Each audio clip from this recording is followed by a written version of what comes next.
ta'ala will bless you for that. If you are a mother, a wife, you do it, whatever you do in your house for the sake of Allah subhanahu wa ta'ala, change your intention, make it qurbatan ilallah ta'ala, Allah will bless you. If you are a teacher, if you are a staff in a company, do whatever you do, make Allah subhanahu wa ta'ala closer to you, and inshallah ta'ala Allah will bless you, and He will show others that you are someone who need that respect, and Allah subhanahu wa ta'ala will make everything easy for us, inshallah ta'ala. We ask Allah subhanahu wa ta'ala to accept our amal, inshallah, to forgive our sins and the sins of our marhumeen. We ask Allah subhanahu wa ta'ala to make us have that awareness in our hearts, so that whatever we do for the sake of Allah subhanahu wa ta'ala. برحمتك يا أرحم الراحمين وصلى الله على محمد وآله الطيبين الطاهرين. اللهم صل على محمد. I think the door is open now. If you want to say anything, you want to correct anything, you want to add anything, please feel free.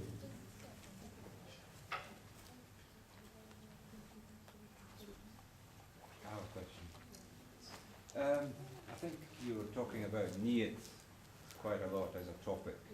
So my question is, before we start our prayers, or before we do any religious act, it could be Hajj, for example, and you have to have a niyat to do that.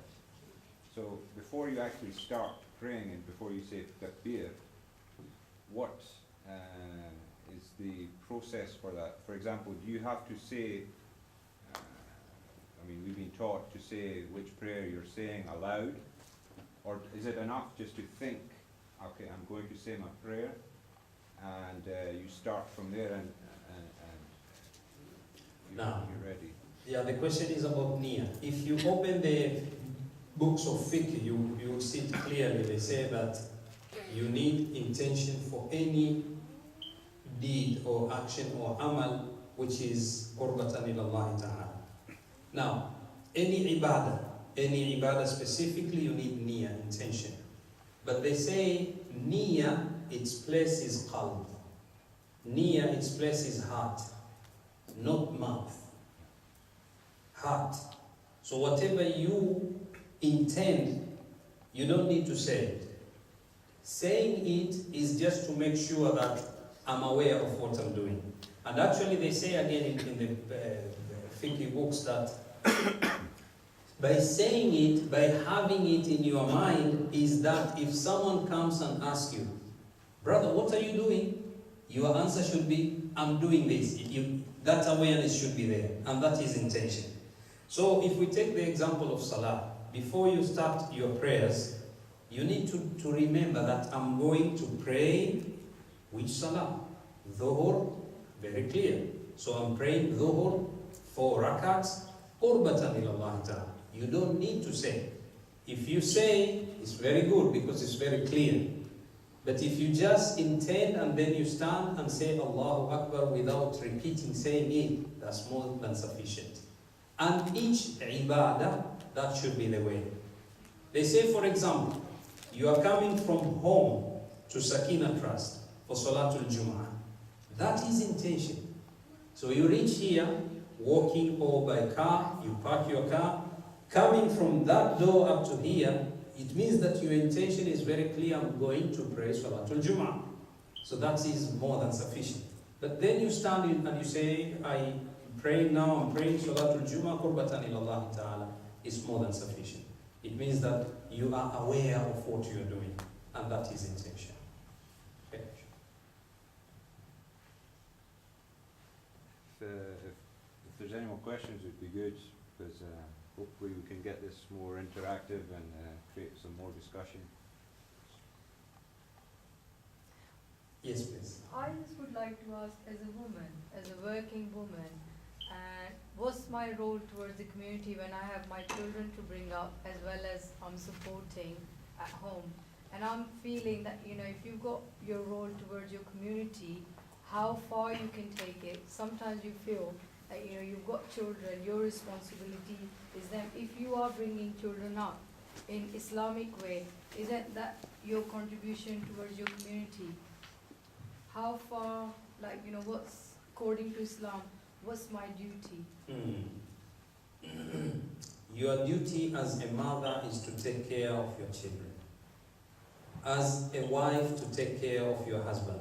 Thank you very much for reminding me this, because I was going to mention this, but then I forgot. The hadith of kullukum ra'in wa kullukum mas'ulun an ra'iyati. Every one of you is a shepherd, and he is responsible for his flock. The Holy Prophet has said that. Now here we find that everyone is responsible, and Allah will ask you on the day of Yawm al-Qiyamah, how did you take care of your flock? Now here, as a father, the Holy Prophet says that he is responsible for his family, and Allah will ask him about his family on the day of Yawm al-Qiyamah. The mother is responsible for his children, or for her children, and Allah will ask her about this responsibility. And a leader in the masjid, a leader in any place is responsible. And then he says, kullukum ra'in, every one of you is responsible, and Allah will ask you about the responsibility on the day of Yawm al-Qiyamah. Now you as a mother, of course, the first and foremost duty for you is to take care of your children. Bring them up Islamically. But part of it is for them to interact with other families, with other children. You take them to madrasa. It's good that you may say, well, I can teach them home, and that is sufficient.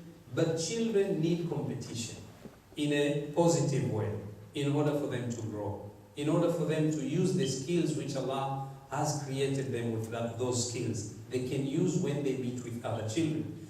So you need to take care of your house, but at the same time be a part and parcel of the community. Be with the community. Because it is here among the qualities of Shia, is to be closer to others, other Shias, to work together for the sake of the just world which we are preparing for it to come under the leadership of our Imam of our time, Al-Hujjah Ibn al-Hasan al-Qasim, Ajjalallahu Farajahu Sharif. Allahumma salli ala Muhammad.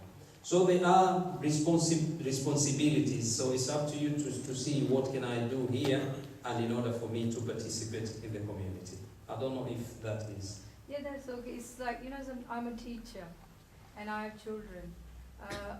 Most of the time I feel guilty that I'm teaching the curriculum, but although I can teach in madrasa as well and help my community out, but there's time restriction, and sometimes I find it hard which one to choose.